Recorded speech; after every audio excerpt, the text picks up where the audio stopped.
આપ સૌને જય શ્રી કૃષ્ણ, જય માતાજી। આપણી મનતરંગ ચેનલમાં આપ સૌનું સ્વાગત છે। આજે આપણે કરમદા લેવા છે અને આપણે સારી રીતે એને ધોઈ લઈએ।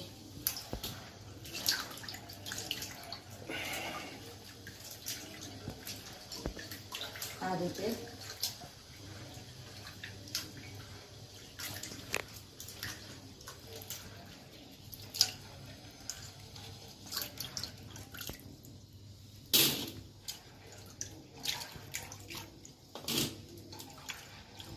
આપણે બનાવશું ખાટું કરમદાનું અથાણું અને સાથે એમાં તીખાશ માટે આપણે મરચાં પણ ઉમેરશું। આ મરચાં થોડા મોરા હોય એટલા માટે થઈને આપણે આ થોડી મરચી લીધી છે સુરતી। આમાં સરસ તીખાશ હોય એટલે તીખું ચટપટું સારું લાગે। ધોઈ અને સરસ હવે આપણે ધોઈ અને સરસ કોરા કરી લીધા છે। આમાં પાણીનો ભેજ જરાય ના રહેવો જોઈએ। મરચાં આપણે એ રીતે કોરા ધોઈ અને કરી લીધા છે। જરાય પાણીનો ભેજ રહેશે તો આપણું અથાણું ખરાબ થઈ જશે, ટકશે નહીં। તો ચાલો સુધારી લઈએ। સુધારી અને એમાંથી આપણે બી કાઢ લેવાના છે આ રીતે।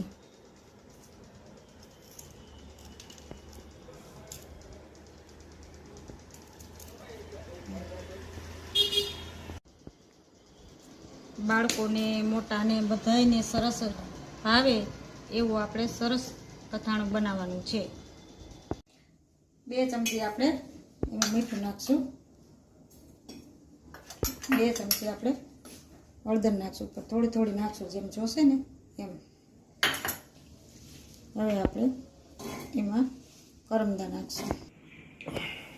હવે આપણે એમાં મરચાં નાખીએ। પાછા આપણે થોડી હળદર પાછી અંદર નાખશું। એક એક લેયરની જેમ આપણે થોડું થોડું નાખશું એટલે બધામાં સરખું આવી જાય। આ રીતે આપણે હજી પાછો એક લેયરમાં પાછા મરચાં નાખશું। ફરી પાછા આપણે હળદર નાખશું એક સરખું બધામાં।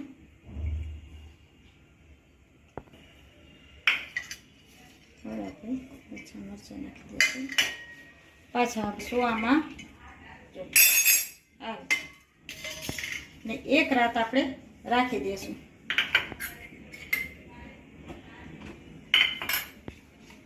આ રીતે આપણે બંધ કરી ને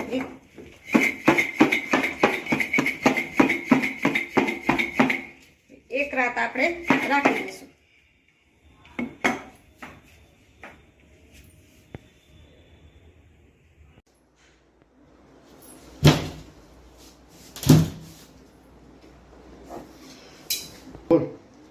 ચાલો હવે આપણે નીતરમાં મૂકી દઈએ। 1 કલાક નીતરી જાય ને એના પછી આપણે એને મસાલો કરી લઈએ, નીતરવા દઈએ।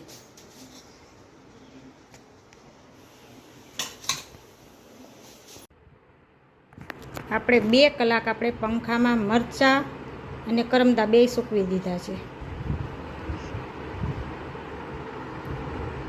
જોઈ લો 2 કલાક સુકાઈ જાય પછી આપણે એમાં મસાલો કરવાનો। આપણે કરમદાના મસાલાની તૈયારી કરી લીધી છે। એમાં એક ઝીણી વરિયાળી છે અથાણા માટે, હિંગ છે, સંચળ છે, આ ખાટા અથાણાનો મસાલો છે અને આ આપણે મેથીના કુરિયા છે, ધાણાના કુરિયા છે અને મીઠું છે। જો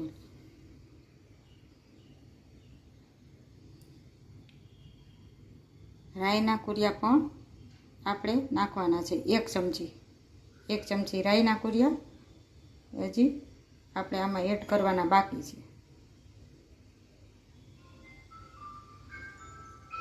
અને 10-20 તીખા છે આખા, એ પણ આપણે અથાણામાં એડ કરવાના છે।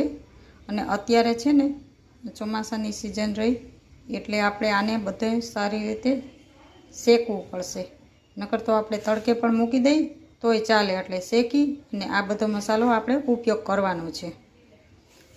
આને આપણે શેકવાનો નથી, આ બધો આપણે શેકીને લેવાનો છે. નિમક સંચળ સહિત કે ભેજવાળું વયું જાય.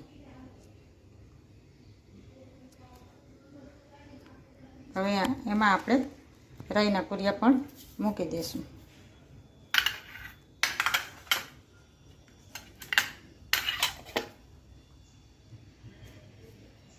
એક ચમચી આપણે રાઈના કુરિયા લીધા છે અને બાકી તો અથાણામાં મસાલામાં બધું હોય જ છે.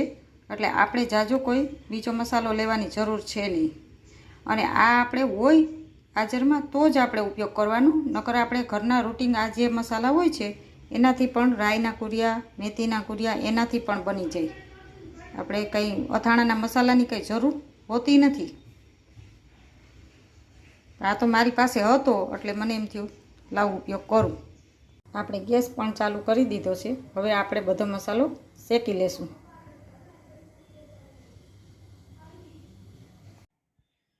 ચાલો આપણે આ મસાલો શેકી લઈએ, કારણ કે ભેજવાળું વાતાવરણ રહ્યું ને એટલે આપણે શેકવું પડે.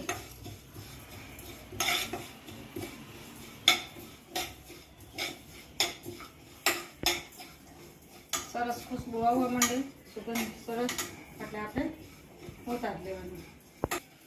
હવે આપણો મસાલો શેકાઈ ગયો છે. એટલે સરસ કડક થઈ જાય ને ત્યાં સુધી શેકવાનું છે.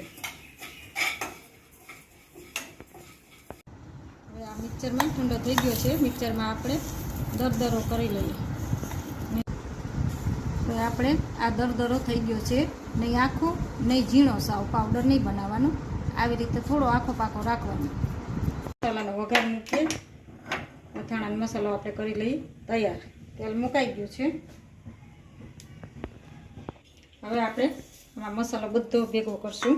આ રીતે થોડોક એમાં આખો આપણે નાખશું.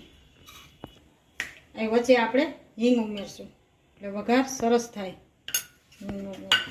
આ થોડું સંચર છે એ આપણે આમાં શેકીને રાખ્યું.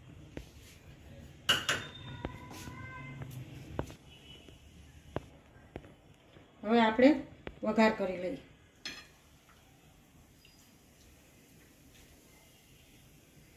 તો વઘાર પૂરતું જ આપણે તેલ મૂકવાનું છે.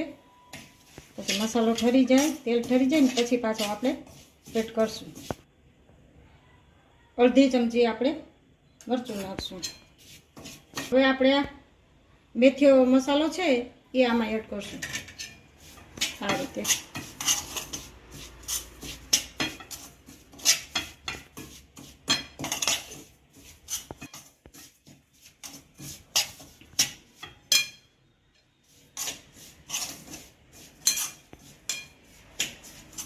આપણો મસાલો થઈ ગયો છે તૈયાર.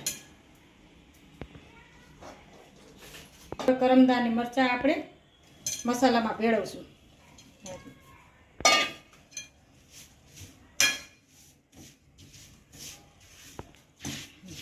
આપણું અથાણું થઈ ગયું છે તૈયાર. ઠંડુ થઈ જાય પછી આપણે બરણીમાં ભરવાનું અને એક દિવસ જાય ને એટલે ખાવા જેવું સરસ થઈ જાય. કારણ કે મસાલો બધો ચડી જાય ને અંદર એને પછી આ રીતે આપણે અથાણું બનાવશો ને એટલે 12 મહિના સુધી આપણું અથાણું એવું ને એવું રહેશે. કોઈ વિનેગર કે કોઈ આપણે વસ્તુ ભેળવવાની જરૂર છે નહીં. પણ તેલ માથે રહેવું જોઈએ. ખાસ દબાવીને રાખવાનું અને માથે અડધો ઇંચથી ઓછું આપણે તેલ રાખવાનું. તો આપણું અથાણું 12 મહિના સુધી સારું રહેશે. જો તમને આ કરમદાનું અથાણું મરચાંનું ગમ્યું હોય તો લાઈક કરજો, શેર કરજો, આપણી મન તરંગ ચેનલને કોમેન્ટ કરજો અને નવા હોય તો સબસ્ક્રાઈબ કરજો. નવા વિડીયામાં નવી વાનગી સાથે આપણે પાછા મળશું. ત્યાં સુધી આપશો મને રજા. જય માતાજી, જય શ્રી કૃષ્ણ.